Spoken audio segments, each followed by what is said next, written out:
today in the classroom, we're working on exploring a primary source related to early ideas surrounding the universe. And we're trying to get students to understand that the idea of the universe that exists in 2024 is not the idea of the universe that existed in 1513 or many of the years in between.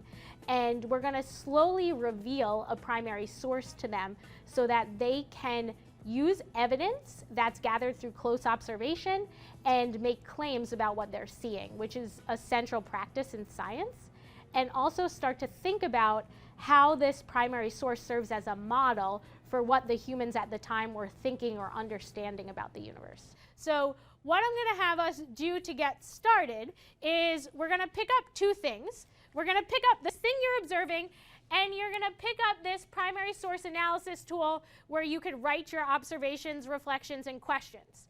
Okay? Once you pick up these two things, you're going to head to a lab table. We're a little bit small today, so we should be able to do 3 or 4 humans at a lab table. I don't think we need to do 5. And when you get to your lab table, you're going to individually observe, reflect, and question.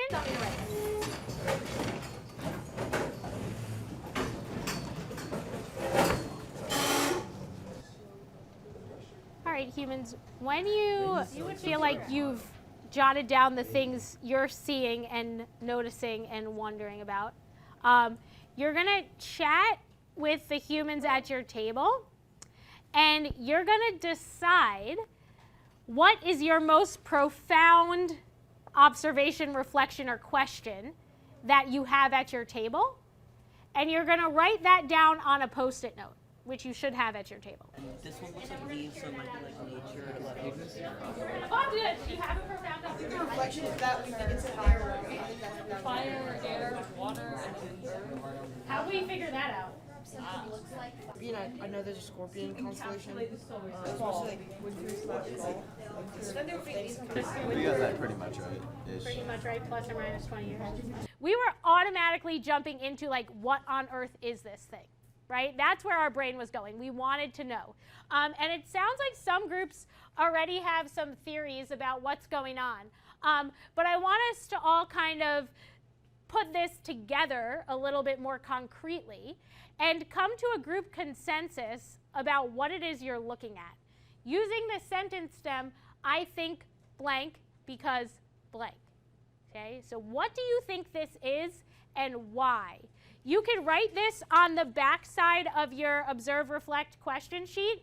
You can work as a team, and we're going to share them out. So take a few minutes to fill in this sentence.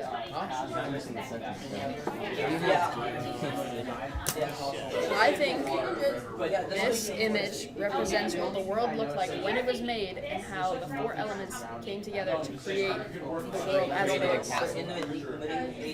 At the time. Do you think this is prehistoric? Like, hello? This is the Middle Ages. Oh, this is? What's telling us it's the Middle Ages? It seems like it. If there's A family heirloom. It's I in mean, the they don't. Let's hear what we think so far. I know some groups were really struggling to come to consensus, which is fair, right? Because there's still so many unanswered questions, which is maybe not a bad thing. But let's see what we came up with, right? We have evidence at hand. How can we use that evidence to draw an initial claim? So who wants to share out? What did they come up with? First of all, we thought it was handcrafted because of like the use of lines to create shadows instead of like usually when you're drawing you use shading and like different kinds of lines, but in here it's all the same like strokes, so we thought it was handcrafted. And then because of the graphics and the text, we thought that it was probably from like an institution or to create a crest for that. All right, interesting. So maybe not a family, maybe more of an institution, but still this idea of a crest. Cool. All right, who had another idea? we kind of thought something similar. We can see that it's carved, and we thought it was like it was made like 1000s era, like 1200, something around that time, and it was made to like represent how like the three elements and then the fourth earth like all came together to create like civilization as the people at the time when this was made knew it. So what if I now give you another version of this image? And now I want you to think if your initial hypothesis still holds true based on new evidence.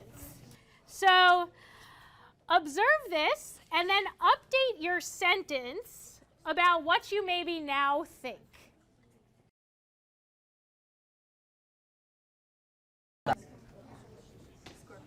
So in this activity, students started viewing the primary source in a very zoomed in manner. So they were only looking at a very small piece of the primary source. And this forced them to do really close observation of just one small area and notice things they probably wouldn't have noticed if they were looking at the whole thing at once. And then we gradually zoomed out and saw more and more of the picture. And what was great about this is more and more evidence came to light. So the students had to make claims based on initial evidence, but then adjust those claims as new evidence came to be. All right, humans, while you're exploring this, I want to make sure we're also getting an updated sentence stem. So I know we're making lots of great observations. I think some groups are already working on this, but there's a new sentence prompt up there. I used to think blank. Now I think blank because blank. I talked to some groups that seem like they just found more evidence for their first hypothesis. Fair. Other groups might have adjusted hypotheses at this point. Also fair. So make sure as you're observing and making sense of things, you're writing a second sentence down, because we're going to share those out as well. Yeah, and all the outer circles have words in them except for these two. So what if these are just the final rings? So that's what I'm thinking. All of these look like the names of the planets. No. I appreciate all of the argumentation, right? We're not yelling at each other, but we're using evidence to kind of weigh the pros and cons of various theories, which is what scientists do, right? We've been doing it all year. But I think most groups had to shift their initial thought. How many groups did shift their initial idea? All right. Good chunk of us. All right, at least partially. All right. So let's hear some of these new ideas and the evidence that led you to them. Our initial idea was like that the Earth, we said that this was Earth, but not like planet Earth, that it represented like Earth, the elements. Oh, okay. And that the fire, air, water, and earth were like what created the Earth, which is like kind of similar, but not like exactly what we know now, or we think now. We also thought that this was an early model of what our solar system looks like, because I think before Copernicus came along, maybe humans thought that the Earth was in the center of the universe and all the other things revolved around it. So with the explanation that the center element is Earth and the surrounding elements are the other bodies of our solar system, I think that model really makes sense. And then furthermore, along with the idea earlier of us thinking that this was a physical object, we continued to think that this was a graph or a chart of some sort that could help the people in ancient times understand the solar system better, and maybe it was like a graph so they can see better how everything aligns together. So one more time, we're going to observe new evidence and adjust our claim accordingly. So here's the next version. We're going to use the sentence stem again and see what we figure out.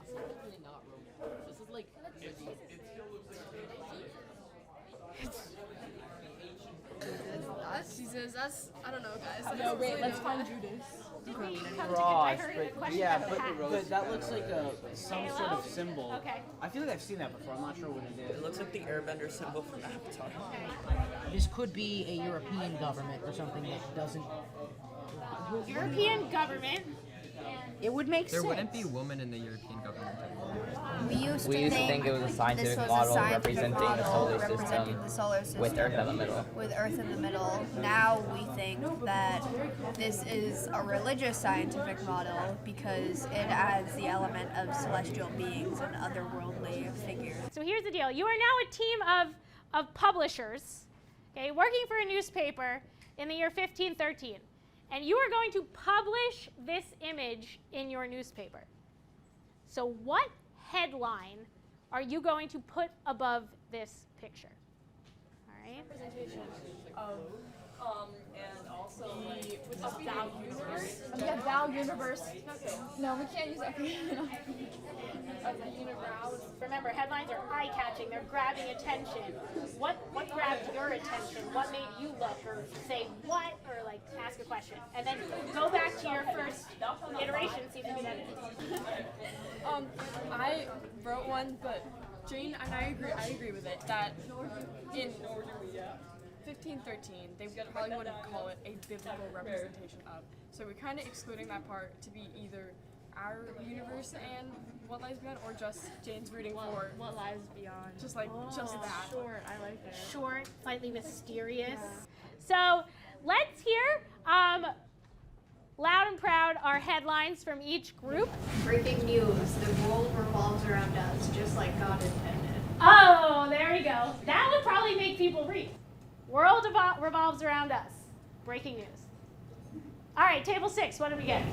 Ours was our connection to the universe and world above. Okay, our connection to the universe and the world above. Cool, so it seems like we all gleaned the same central idea from this, right? It is a model of our universe. It's showing Earth at the center. Religion is tied into it in some way. Again, I feel like it's a great way to find an entry point for all students. It is kind of a level playing field because when you present students with a primary source, nobody really knows the answers. We're all figuring things out together. It also helps tell the story of how scientific knowledge came to be, and it also helps to send the message that scientific knowledge is forever evolving and that students can play a role in building scientific knowledge as we move forward. So I feel like there's all great content information that could come through a primary source, but there's also great scientific process and ideas about the nature of science that really comes through with a primary source.